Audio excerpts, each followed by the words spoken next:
Thanks so much, Patrick. Good morning, everybody. My name is Dorsey. I'm an alcoholic. My sobriety date is April 23rd of 2018. So grateful that Adrian and I get to celebrate our 4 years a little bit later. So I love the sign on the front of the podium, nothing has changed except my entire life. And that's what I'll share with you all today, what it was like, what happened, and want to focus today on what it's like now. You know, I've been hearing this week the importance of bringing both the mess and the message as a speaker. And while my life is so much better today, the problems I have, I couldn't have dreamed of having, right, 4 years ago when I came into the program. But there is still struggle and challenge. And so I want to be honest about that. It's not like my life is perfect just because I decided to stop drinking and drugging. As I came in this morning, I was remembering the first time I ever came to this meeting, and it was like packed, like standing room only at the back. It was probably like 4.5 years ago before I actually got sober. And you all had asked someone who was newly sober to share, like a year sober. And at the end of her story, people were clapping, and I had this desire to stand up. I was like, oh my God, like you've done it. Just like hearing people come up to this podium and share what it was like, the things they went through, and the fact that they're sober now, like that standing ovation. And I still feel that way coming to this meeting and getting to know you all. You know, I know you as like sober members of society, and then hearing kind of what you've been through, the journeys you've been on, it just makes me admire you even more and appreciate the power of this program. Which it took me a while to get. So I want to dive right in and talk a little bit about what it was like, just briefly growing up. So I grew up in the DC area, in Maryland. Both my parents are lawyers, very cynical, workaholics, argumentative. It's where I got it. And my mom has a severe eating disorder. She's been in and out of the hospital for the past 10 years with complications of that.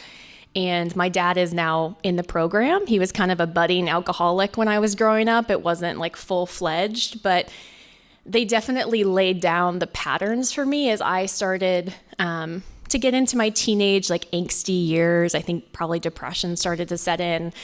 I knew what to do because I had these parents that use food and alcohol, right, to cope with whatever was going wrong. And in our family growing up, it was really important that we had a good image on the outside, that we looked like that perfect, white picket. We did have a little white house in suburbia, Maryland, that we had that image. And I remember one time in 4th grade, like it was at summer camp, and I was in a bathroom stall next to my friend. And I asked her, I was like, does your mom ever call you an asshole? She's like, no, what are you talking about? And then, we went out of the bathroom and we never talked about it again. But I kind of knew that something was off.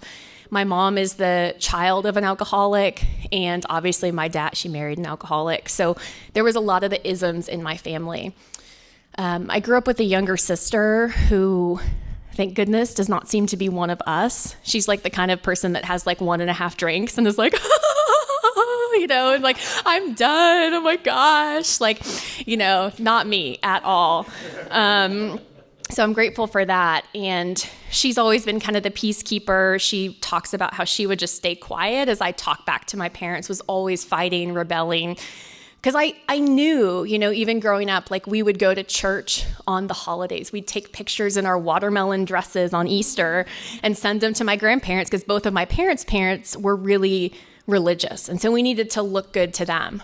And my dad would like listen to, Christian music, like Christmas Eve and Christmas. And then, then that's it. It's like, I know something's up with you guys. Like you want to look perfect. You do the things, but underneath you're not happy. And I started to kind of poke holes in them or try to and rebel. But I think what happens, and I'm realizing this now as I create my own family that involves this sweet little dog right here, that even if we don't like the people we grew up with, even if we don't want to be like them, our nervous systems are literally imprinted to be like them. When I go to parent, and my partner and I have an 11-year-old, and I find myself saying the same things my dad said that I used to hate, like shape up, like, what does that even mean? Or like, you're on thin ice, like that is not me. That is my dad. But he and my mom are the only parenting examples that I had. So what I'm learning is that even though my childhood was so challenging, I had that imprinted on me. And so it's not my fault that happened, but it's my responsibility to take steps to recover and heal so that I'm not repeating those patterns with my chosen family. So I had my first drink, was almost 16, and it's what you all talk about, right?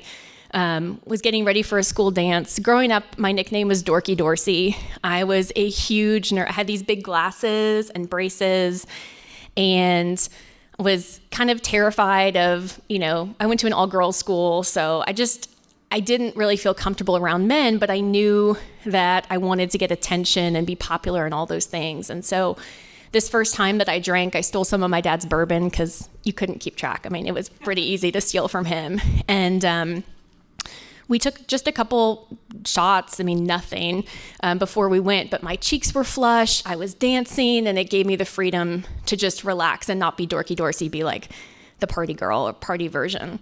And so, from then on, I chased that feeling, whether I was like binging food and then purging it, or drinking when I could, using drugs when I could, whatever I could get my hands on to change the way that I felt. Yeah, if one of you guys wants to hold her.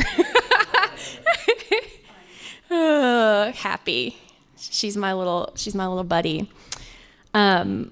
So, I remember there was one time my senior year of high school where I was always a football fan, and I loved football Sundays because now I could drink, not just the usual days of the weekend, but also all day Sunday watching football. And I drank so much for like a month that I decided I had to stop drinking. And that was the first time I ever kind of tried to control it. And I took a month off drinking in February after the football season was over. And I remember going out with my friends, and they would like put Vicodin into my Diet Sunkist because they wanted me to be more fun. They did not want me to be Dorky Dorsey, driving the car, like they wanted me to be the fun party girl. And so I got that message really early on that it was important that I be that free-spirited version of myself that I was with drugs and alcohol. So what it was like, the disease progressed. I got to college. My depression got worse. My insecurities got worse. Tried to kind of drink and binge and purge my way out of them. Joined a sorority, did all the things that I thought would make me happy. But I remember just being so sad, like specific moments. I would listen to these angry, like Linkin Park songs, like, ah! And I remember I'd like work out really intensely. That's another addiction. Oh yeah, she's like, "Are you okay? Are you screaming?" I'm gonna hold her for a little bit. And so I would like listen to these depressing, suicidal songs, walk down the dreary Philadelphia streets, like, oh yeah. And I those are the first times I remember like wanting to die and questioning, why I was there. And my symptoms of my alcoholism started to match that. Like, I remember celebrating my 21st birthday. I didn't eat all day. And then I, went out to a BYO, which was really big in Philadelphia. And, the next morning, my friend said, "You were puking up black vomit in the gutter." So I called the ambulance and they took you to the hospital. And I remember waking up the next morning in the hospital and stopping for an egg sandwich on the way home and getting to my sorority house room and realizing that I had an interview with Texas Instruments later that day for my internship. And it's one of those moments where I almost didn't do it because I felt like shit, right? But I did it, and it's like one of those sliding glass door moments where, I interviewed with TI, I got this job, I came down to Dallas the summer before my senior year. I'm obviously still here in Dallas, and it changed my whole life. And just the fact that alcohol almost messed that up, right? I was starting to struggle more and more to balance my drinking and, throwing up and all the things I was doing to try to like myself and feel okay, was having trouble balancing that with kind of, with life and moving forward. And then the summer before my senior year, when I was here in Dallas, I had the time of my life. I I realized that I didn't just like men, I liked women too. Had kind of fell in love with one of the girls that I was working with at TI. And when I went back to Philadelphia, sought out and found kind of girls as well as guys to be involved with. And so now it's like I have food, I have alcohol, and now I'm adding kind of sex and attention from anyone I could get, right? I add that to the list of like what I need to fill up the black hole inside of me that was just getting bigger and bigger. Can I give it? Happy. Yes. And so, I mean, that senior year of college, like my Happy, she likes attention too. I think she's she's like me in dog form. She likes attention, food, cuddles, nice words, it's pretty much me. And so I did graduate from college, came down to Dallas to work for TI full time, and my alcoholism kept progressing to include substances that could help me stay up and drink longer. And pretty soon I realized that, like, I had some incidents. I don't know if you guys have had this experience, but probably like a year ago, I was trying to email a woman named Betty who maybe wanted to take a meditation course with me. And turns out my therapist's name is Betty too. So I came across these like really old emails from 2012. So depressing. I'm just like, every morning after I woke up, I'd be like, I don't remember what happened, but I think I was cutting myself with a knife. And then my friends, just like terrible shit. It's like, oh my God. We really do get to live two lives is how I feel and what's been my experience. So I did go to AA in 2012 for a little bit to kind of learn about alcoholism. I hung out with some old people from Preston Group for a couple weeks and couldn't do it anymore and just went back to what I knew, which was find a girlfriend who would let me move in with her so that she could take care of me. And I didn't have to worry about paying rent. And I could spend my money on alcohol and drugs. And I say girlfriend, but I treated her like shit. I cheated on her every chance I got. I was never home. It was terrible. And I remember my, 23rd birthday. She surprised me by coming home for my birthday, but I had been up all night with like a whole bunch of guests over. There was broken glass everywhere, just like crazy.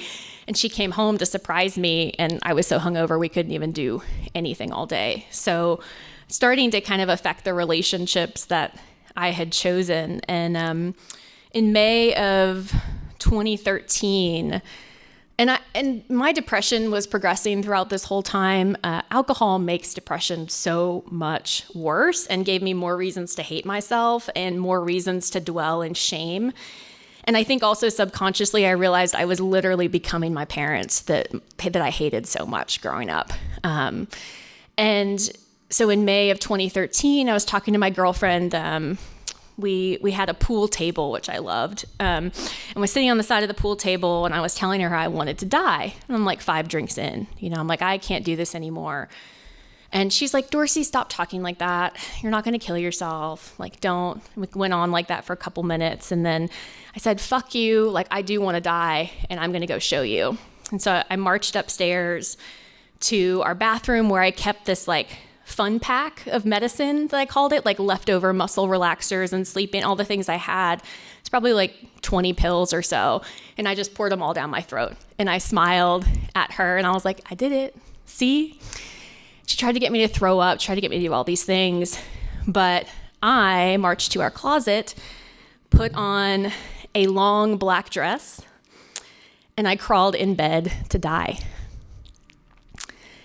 And obviously, I didn't die. She just dragged me to the hospital, wheeled me in a wheelchair.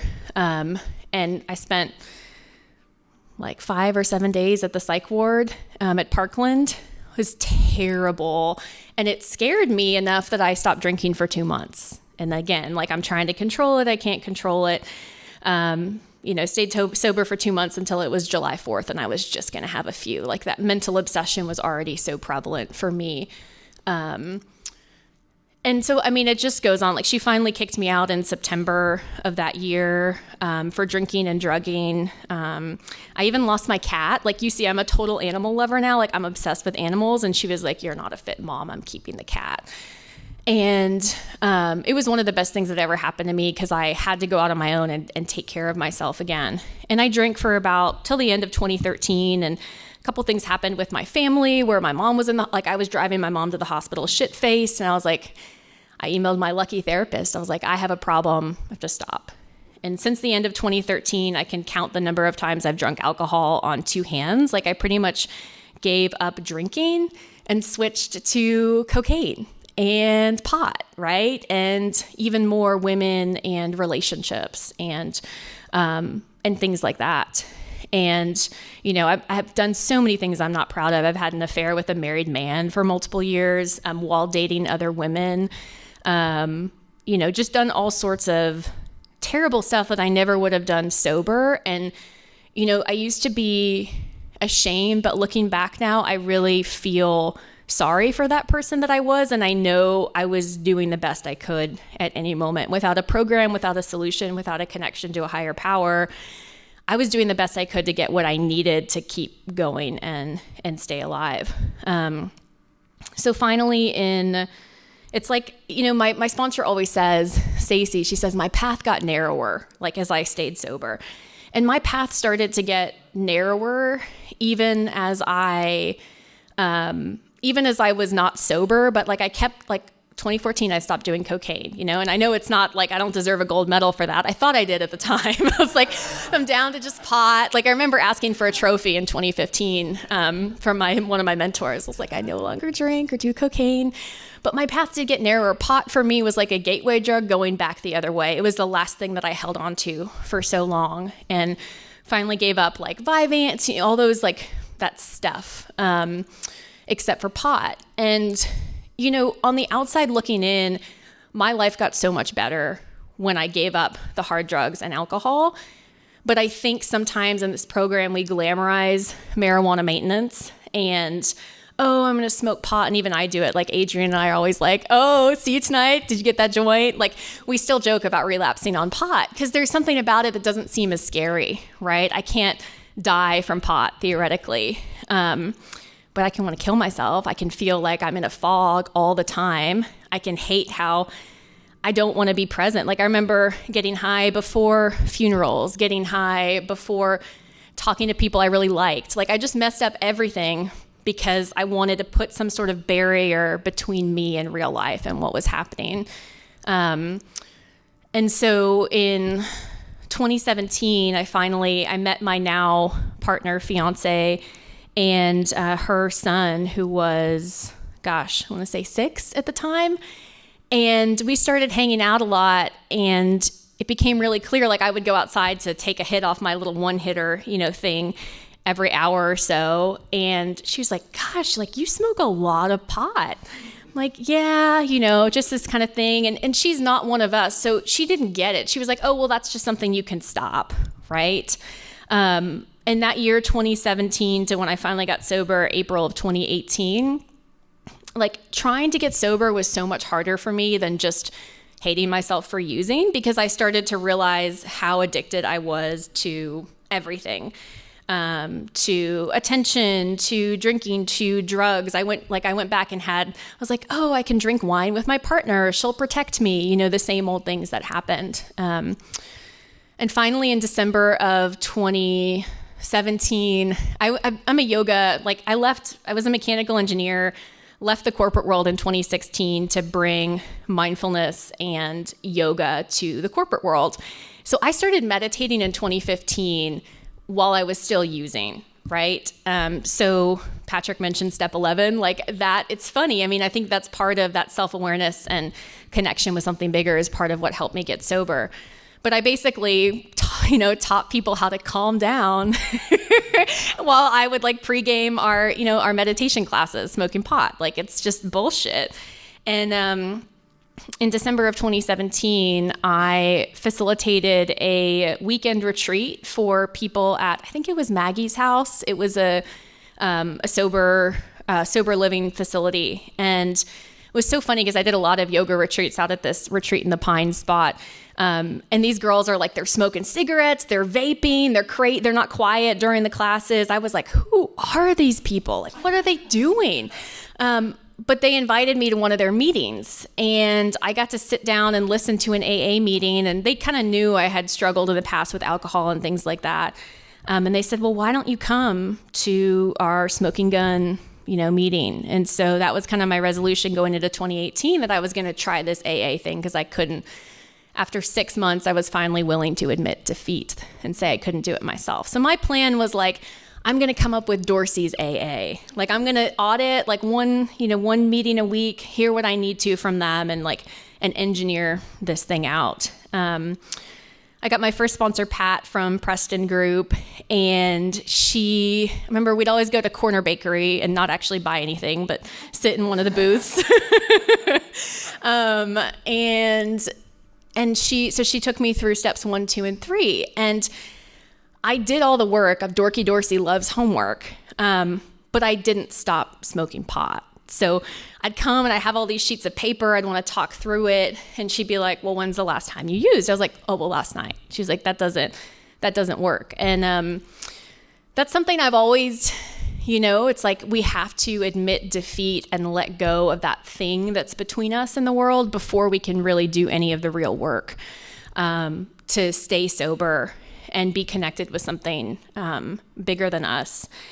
And I went back out, like I would go to a meeting, an 8 p.m. Preston meeting, and then at 9 o'clock I'd drive up to see my drug dealer up in North Dallas. And I started to realize that I was wasting a lot of money in pot because because I'd smoke and I'd feel so bad about it, I'd flush it down the toilet, right? So I came up with this ingenious plan. By the way, this whole time I'm telling my partner that I'm sober for like 35 days coming up. She's like, when are you going to be done with those meetings? I'm like, almost. I just really need to get 90 days as I'm smoking pot like every other night.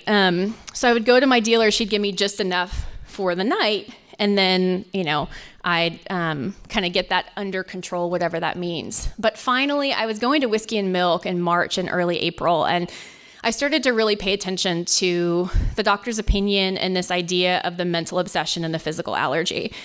When I saw that doctor's opinion, the first time I was like, what doctor did they get to write this? Like, how much do you think they paid this guy? Silkworth? That's a fake name. Like, that's not real. Like, there's nothing scientific in here. It's just his opinion. Like, where are the results? Where are the data, right? But this mental obsession and physical allergy thing, it stuck with me. Like that saying we have, you can't have a belly full of beer and a head full of AA. Like, it starts to get worse and worse. And so one night I got pot, was in my apartment smoking it. I was like, oh my God, I have to stop this, but I can't waste anymore. So I'm going to throw my pot onto my neighbor's balcony because I think he smokes pot. Like, I've seen him, out there. So I'm going to give it to him. And it was actually the guy below me. So I attached it to a string and I threw it over the balcony and tried to get it to flow back to his, thing. I missed, and so it landed down in the bushes. And I was like, okay, well, a homeless person will find it, someone will get it there, and I'm helping people with giving my drugs up. And so I have that, right, that obvious physical allergy. I can't stop unless I throw it or flush it or something. And then the next day, I wake up, never gonna smoke again. And then by 1 p.m., I'm like, I really need some pot. And so sure enough, I'm back down in the bushes, rummaging around. I find it and I go, smoke it. I'm like, yes, But then I realize, oh my God, that's exactly what these people were talking about. The mental obsession and the physical allergy. I have that. Maybe they're onto something. And so April of 2018, I got really connected with Traditional Group, as Patrick was mentioning. Got connected with Whiskey and Milk, seeing other people in their 20s. I was 28 when I got sober. Seeing other people like Adrian and Claire, who wasn't there yet, but she came along, that were 20-something and having fun sober. I used to pregame Whiskey and Milk Friday night. It was so intimidating. There were these really good-looking people that would share the meeting. I felt like I was on Gossip Girl or something, and all the lights were bright. I was like, it's so bright in here. I don't want people to look at me that closely. And it was so intimidating. But I learned pretty early on, someone that went to WHAM said, you know, those scary movies where, or like movies about animals where there's like this pack of animals and then one gets sick and falls behind, and you know, like, doom, doom, doom, doom, something's going to come and get that animal that's left the pack. And I heard that and I was like, shit, well, I don't want to be that animal that gets eaten up, so I need to stay in the middle of the pack. And I started going to fellowship very reluctantly. And one evening I sat with Adrian and my first sponsor, Leah, at the end of a table at this terrible Italian restaurant. And I was like, I got to leave at some point. And Adrian walked me to my car and he's like, you know, Dorsey, it's okay if you want to keep smoking pot. He's like, it's fine. Just keep coming back. He's like, and after I get off probation, I'm going to smoke pot again too. So we can smoke together. So and I know that's so silly, right? But it was like, oh, like I don't have to change. I can come in exactly as I am, and I can be met with open arms and support. And he's still one of my closest friends today in this program. We call each other litter mates because, sorry, I'm kind of telling your story, but he did relapse on pot shortly after that. And we actually have like a sobriety date that's around a month of each other, which has been so special. And he'll even joke, like when I'm thinking that first year when I was thinking about drinking, he'd be like, you're going to have less time than me if you do anything, you know? And so, you know, I think originally I wanted to get sober for my partner and her son. And after that year of struggle and realizing, like looking deep within me and realizing what an addict I was and how I was acting out those family patterns, I came to a place where I was ready to get sober for myself. And that day, April 23rd, 2018, I woke up. It was my, you know, day 0, day 1.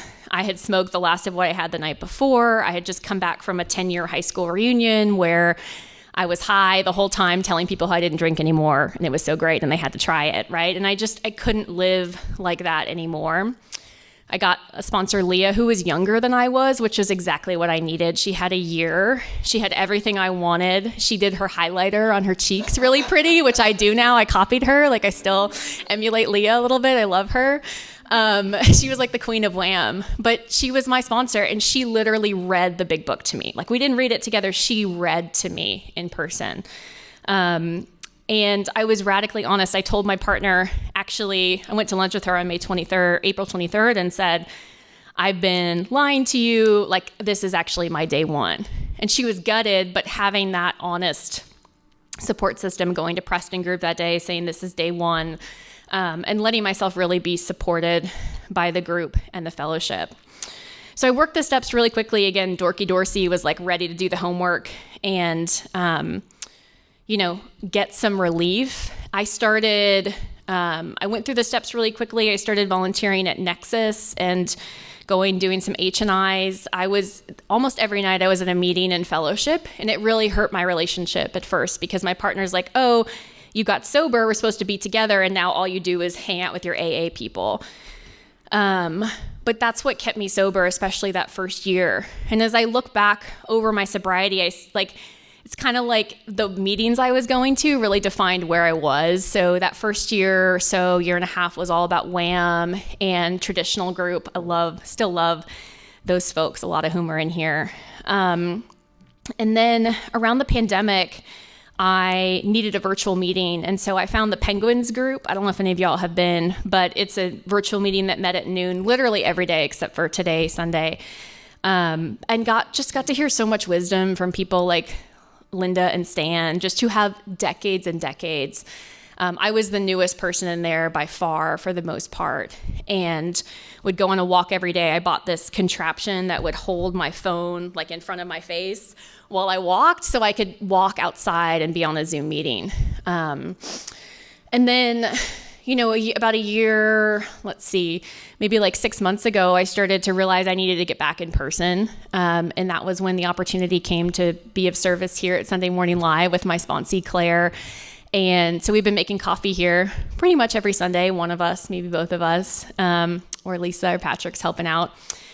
And that has been such a gift to call this my home group and really stay in the middle of the pack. I think it's so easy for me to get years sober, I meditate. I do some self-care things. Those self-care things are not being in a room with other alcoholics and acknowledging that I'm powerless over alcohol, right? And so it's really important to me that I have a service commitment, that I have at least one sponsee that I am showing up for and really living that step 12.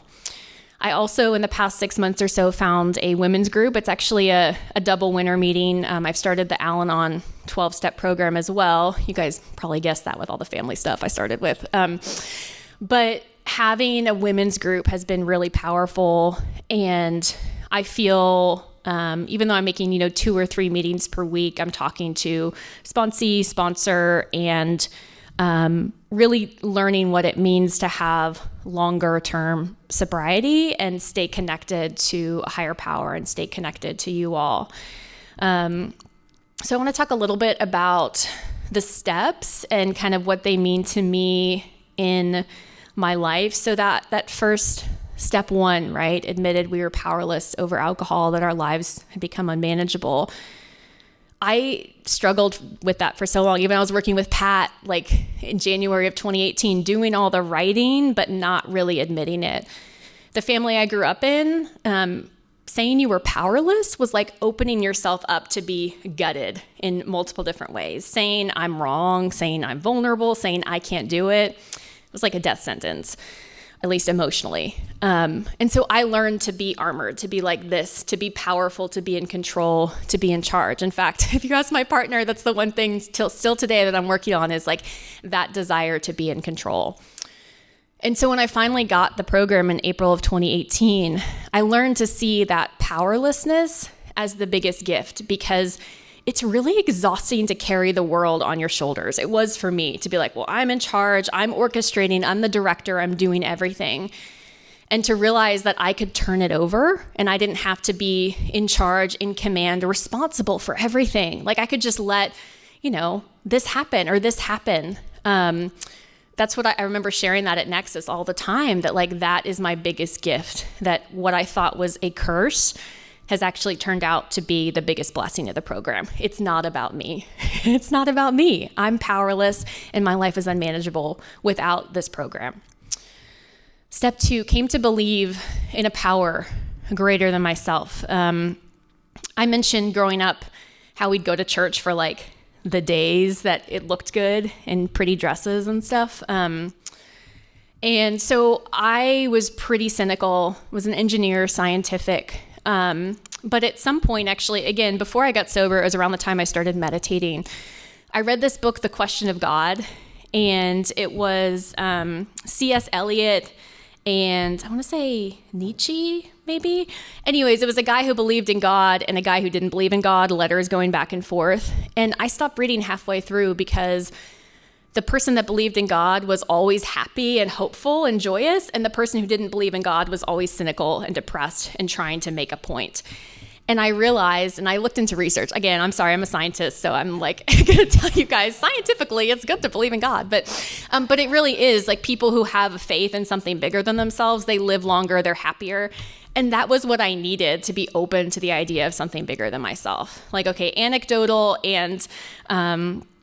Anecdotal and scientific data say that believing in something bigger is really powerful. And so at first that was through through yoga and spirituality. And when I got in this program, I had the opportunity to keep coming to believe. And today my concept of a higher power is still kind of true to that spirituality. Did you guys ever read The Rainbow Fish, that little childhood book? Okay. So it's this one fish with all the pretty scales who doesn't want to share. And then by the end of the book, the fish has shared one shiny scale with everybody in the sea around him. So I feel like God is like the rainbow fish. Each of us has a little piece of divinity, of shiny God specialness within us, and that together we make up that higher power. It's even little Happy has a little piece of divinity within her.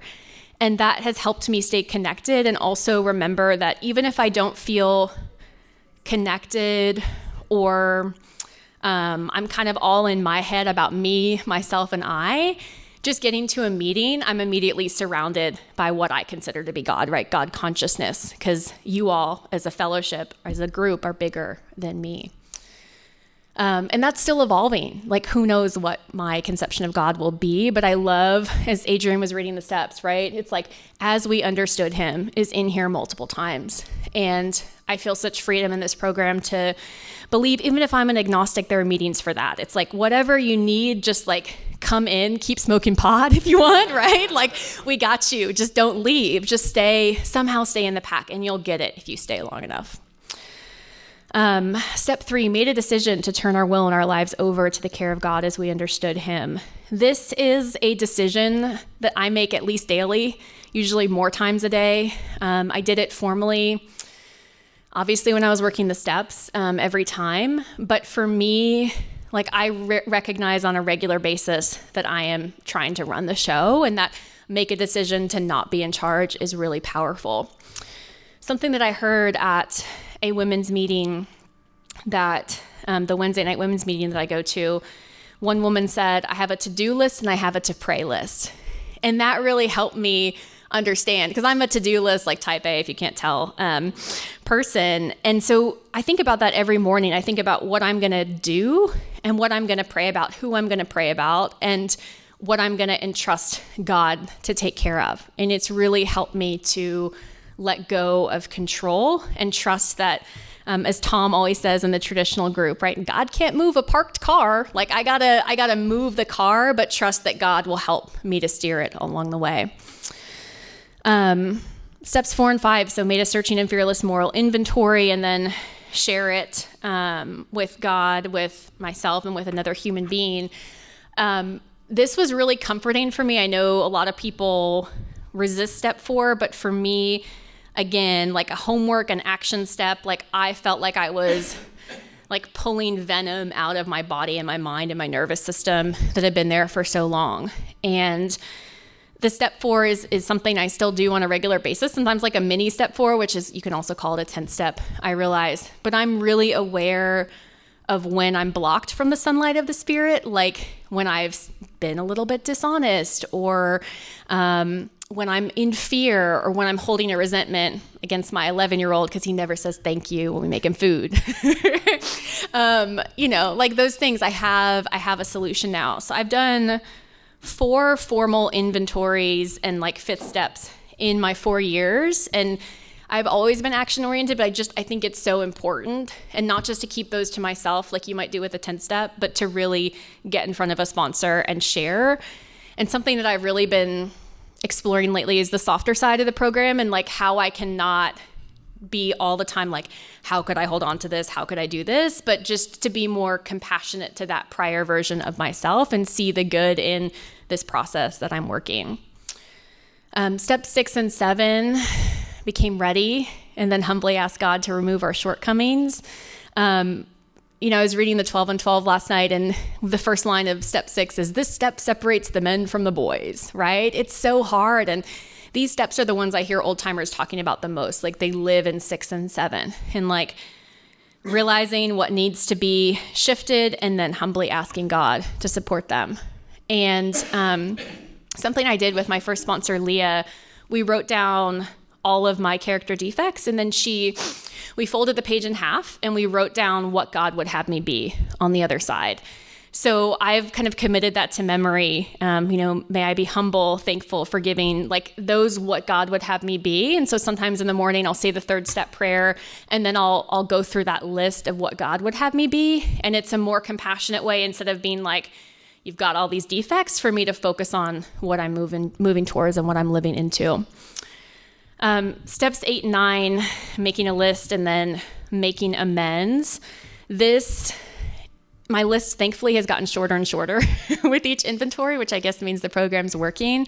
That first list that I did, I got the opportunity to, and that's another thing, is noticing my language. I'll say I have to, and I try to change that to I get to, right? Because it's a privilege to be here and be sober and get to do this work. So I got to make amends to an owner of a yoga studio who basically, like, she gave me a really poor poor deal financially for the work I was doing for her. And I betrayed her trust. I talked behind her back about something, and it was turned into this whole blow up. And I put her on my list, and I got to go make amends to her, and not mention, I got to sit there and listen to her as she talked about how she had a place in her heart for me, how she had tried to help me, and I just wasn't open to it. And I just got to nod and say, yeah, thank you. Yes, I'm really sorry for the way I acted. I take responsibility for that. And it was one of the most humbling experiences that I've had, but it's so powerful to just stay on my side of the street and focus on me. And I think it's hardest for me now, where I find myself living in kind of the making amends, and even just step 10, right? Promptly admitted when I'm wrong. It's always like my partner and my son are my favorite people in the world. I get to spend so much time with them, and I love them. And also those old habits of how I grew up die hard, of like the armor up, I'm never wrong.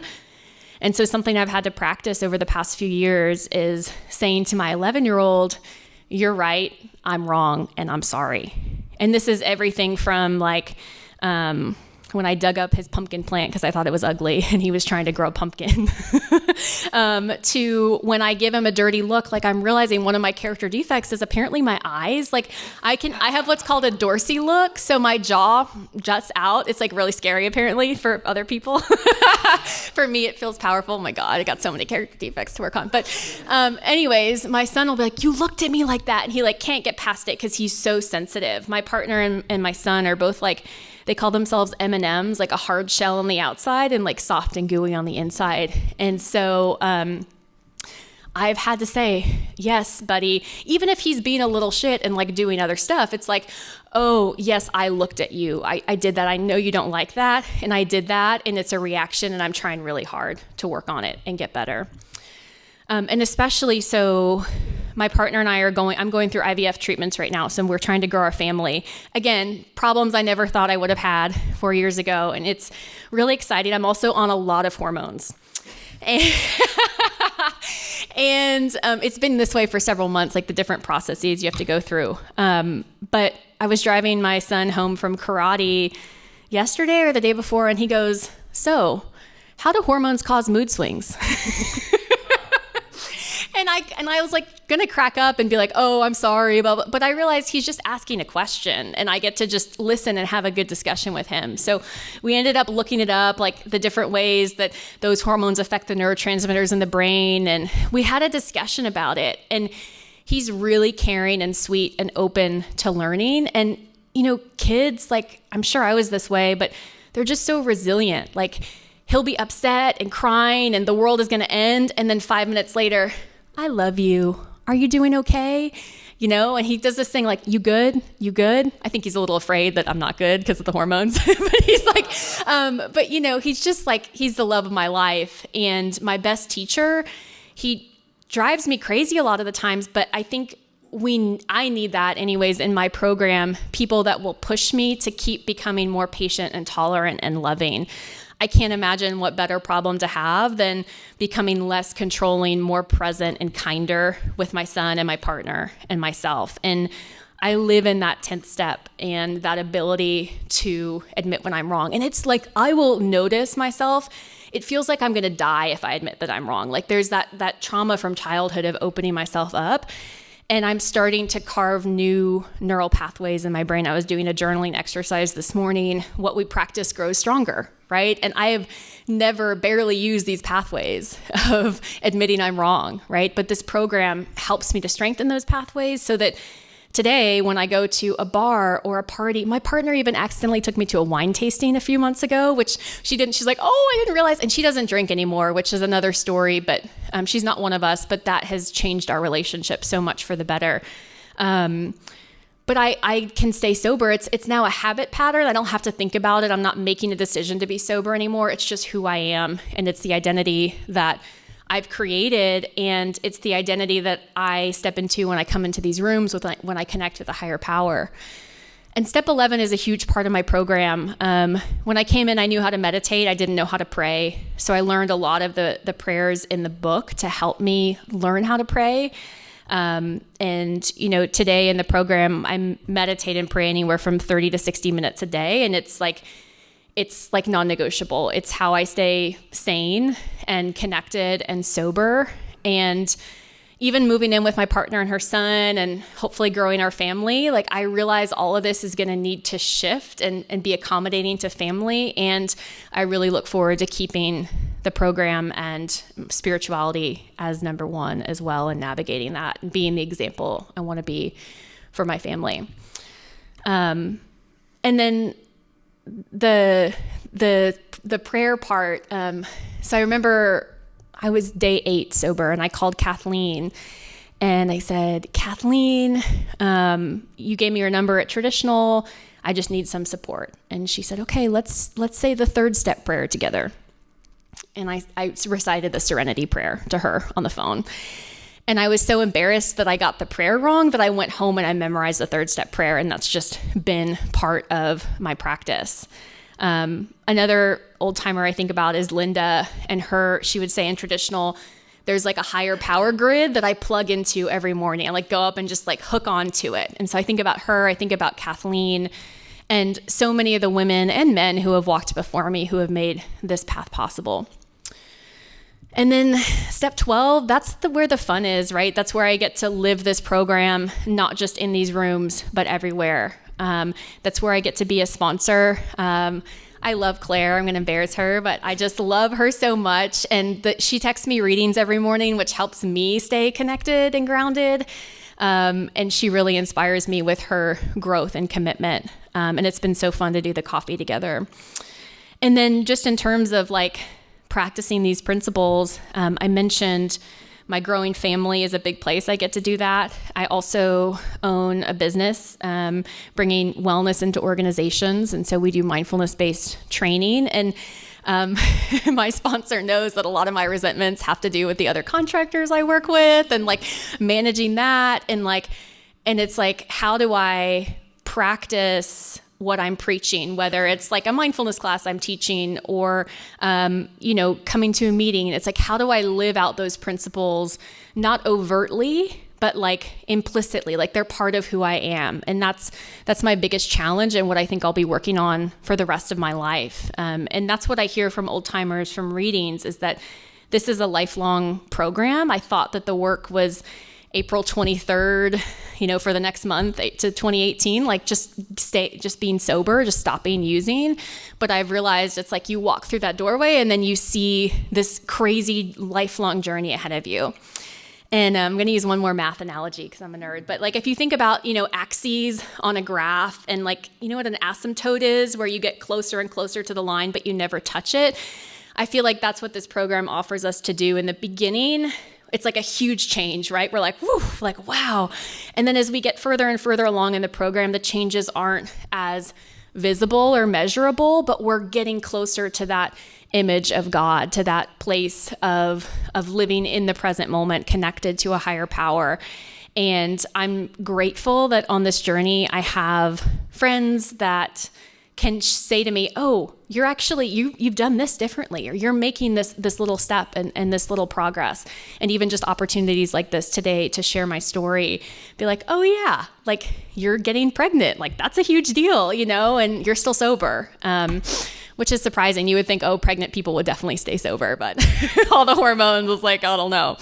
Let me just see if I wanted to share any final thoughts here. I just, life, it's still messy, it's still challenging, but I'm really excited about hopefully bringing another child into this world. And if we take it back to the beginning of how I grew up, I have the opportunity to be the change I want to see in the world, and just changing the dynamics of my chosen family and not bringing forward those wounds that I was inflicted with when I was growing up, and to kind of break the chain of that suffering and hopefully create a loving environment for the family that I've chosen, and know that it won't be perfect, but you guys have taught me progress, not perfection. And when in doubt, reach out and share what's going on with another alcoholic, and you will tap into that common humanity, that fact that you're not alone in your struggle. And my 11-year-old, one day he got inspired and he wrote down we can do anything together on a little Post-it note, and he stuck it on our guest room. I don't know what he was thinking, but he's like kind of a little Buddha sometimes. So I look at that, but that's kind of what I believe now in this program, is that we can do anything together. If I stay in the middle of the pack, if I stay connected with you all, that everything will work itself out. Thank you.